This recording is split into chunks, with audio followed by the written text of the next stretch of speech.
The United Nations Maritime Watchdog has delivered a sharp message to Iran over the closure of the Strait of Hormuz, with India among more than 100 countries supporting a landmark resolution demanding Tehran to back down.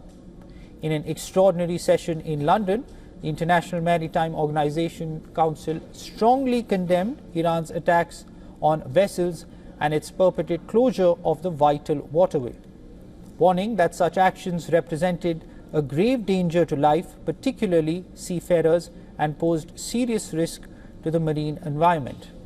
The declaration, tabled by the UAE and co-sponsored by over 115 member states, has set a record in IMO history. It condemned Iran's broader attacks on Gulf Cooperation Council states as a breach of international law. The Council also took account of significant number of merchant vessels that remain stranded in the region. It encouraged the establishment of a framework such as a safe maritime corridor to facilitate the safe evacuation of merchant ships from the high-risk and affected areas to a safe place. The IMO gave particular attention to those currently confined within the Gulf region through peaceful means and on a voluntary basis. India was among the key supporters, having co-sponsored the draft declaration submitted earlier, aligning with its prior stance at the UN Security Council, where it backed a similar condemnation of Iran's actions. India's envoy to the UK, Vikram Doraiswamy, expressed deep concern over escalating attacks in West Asia that have killed 7 seafarers, including 3 Indians, and left 1 missing. Everyone needs to be aware of the risks to innocent seafarers, how imperative the freedom of navigation is for the benefit of all in the world, especially global food and energy security.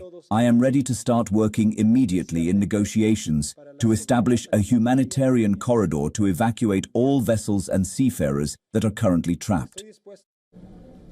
Though the resolution eventually passed with record backing from 92 member states, the Council noted that the wording did not fully reflect the diverse perspectives of all members.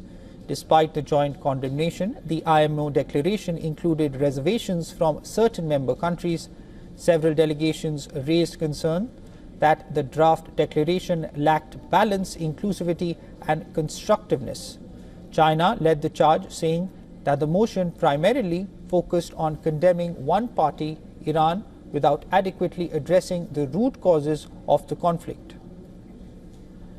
For more on this, WION's Assistant Editor of Foreign Affairs, Siddhant Sibal, has sent us this report.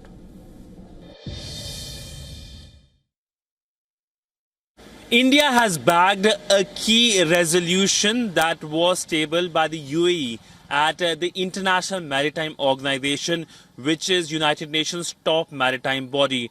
Now, in this resolution, Iran has been called out, and the clear message is that the Strait of Hormuz should not be closed for international maritime trade and, of course, other navigation.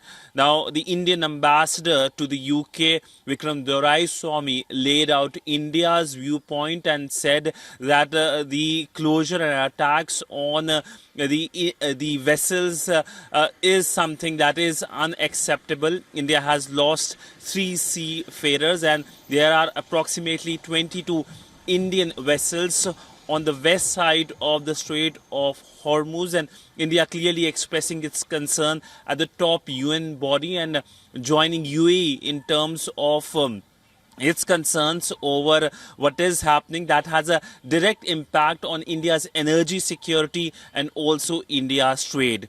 With video journalist Siddhant Sibal for WION in New Delhi.